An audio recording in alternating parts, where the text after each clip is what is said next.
Adrift in the unfathomable abyss, the astronaut floated alone, tethered only to the fragile remnants of his dying spacecraft. The stars, once a source of wonder, now mocked him with their indifferent twinkle, distant pinpricks of light in an expanse that stretched on endlessly. The vast silence of space enveloped him, a silence so profound it seemed to seep into his very soul, eroding the edges of his sanity. Time had lost all meaning in this void. Minutes, hours, days, none of it mattered anymore. The rhythmic ticking of the clock, so crucial back on Earth, was now but a distant memory, drowned out by the oppressive stillness that filled his ears. His thoughts, once sharp and focused, had begun to unravel, fraying like the last threads of a tattered garment. He had been prepared for many things: hostile environments, mechanical failures, even the possibility of never returning home. But nothing had prepared him for this: the slow, creeping dread of inevitable death in the cold vacuum of space. His ship, a marvel of human engineering, had failed him. The engines had sputtered, coughed, and died, leaving him stranded in the great cosmic sea, a castaway with no hope of rescue. The stars offered no solace. They were mere spectators, silent witnesses to his plight. Each one seemed to whisper secrets he could never hope to understand, ancient truths locked away in the dark corners of the universe. He had once marveled at their beauty, their majesty, but now they filled him with a nameless terror. They were eternal while he was ephemeral, a mere flicker in the vastness of time and space. His body, encased in the protective cocoon of his suit, was still warm, but he knew that would not last. The oxygen was running out, the life-sustaining gas that was all that stood between him and the void. Every breath he took was a reminder of his impending doom, a countdown to oblivion. His lungs, desperate for air, would soon be filled with the cold, suffocating emptiness of space. He tried to focus on the memories of home, of the people he loved, the life he had left behind. But even those memories were slipping away, fading like the light of a dying star. The faces of his loved ones were blurring, becoming indistinct, ghostly apparitions in the darkness of his mind. He could no longer recall their voices, their laughter. All that remained was the gnawing fear, the ever-present sense of dread that threatened to consume him. His mind, starved of stimulation, began to conjure visions, phantoms of his past, spectral images that danced before his eyes. He saw the Earth, a distant blue orb, taunting him with its unattainable beauty. He saw the faces of those he had lost, their eyes filled with sorrow and accusation. They called to him, their voices echoing in his mind, urging him to join them in the cold embrace of death. But there was something else too, something darker, more sinister, a presence, lurking just beyond the edge of his consciousness, watching, waiting. It was as if the void itself had come alive, a malevolent force that sought to claim him.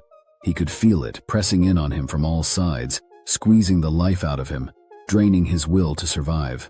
He tried to resist, to fight against the encroaching darkness, but it was futile. The void was all-encompassing, an omnipresent entity that cared nothing for his suffering. It was ancient, older than the stars themselves, a force that had witnessed the birth and death of galaxies. It had seen countless souls pass through its domain, and now it had come for him. His thoughts grew darker, more disjointed. He began to question everything: his mission, his purpose, his very existence. Was this all there was? Was his life nothing more than a brief flicker of light, destined to be extinguished without a trace? The idea filled him with despair, a crushing hopelessness that threatened to overwhelm him. But amidst the despair, there was something else, a growing sense of curiosity. What lay beyond the void? What awaited him in the darkness? The thought was both terrifying and tantalizing. He had always been driven by a need to explore, to seek out the unknown.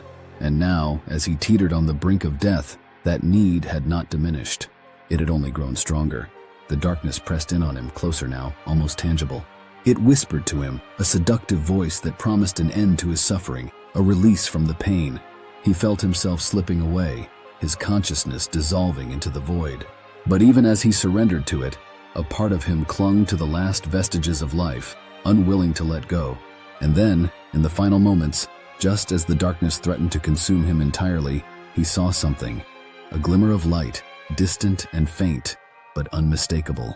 It flickered at the edge of his vision, a beacon in the blackness. Was it real or just another hallucination, a trick of his dying mind? He could not be sure, but it filled him with a sudden, desperate hope. He reached out for it, willing himself to move, to close the distance. But his body was no longer his own. It was heavy, unresponsive, a lifeless shell. The light seemed to grow brighter, more intense, as if it were calling to him, urging him to come closer. He strained against the darkness, his will alone driving him forward. But then, as quickly as it had appeared, the light began to fade, swallowed by the encroaching void. His hope, so fragile, crumbled into dust. The darkness closed in around him, suffocating, inescapable. And in that moment he knew the truth. There was no escape, no salvation. He was alone, truly alone, in a universe that had forgotten him.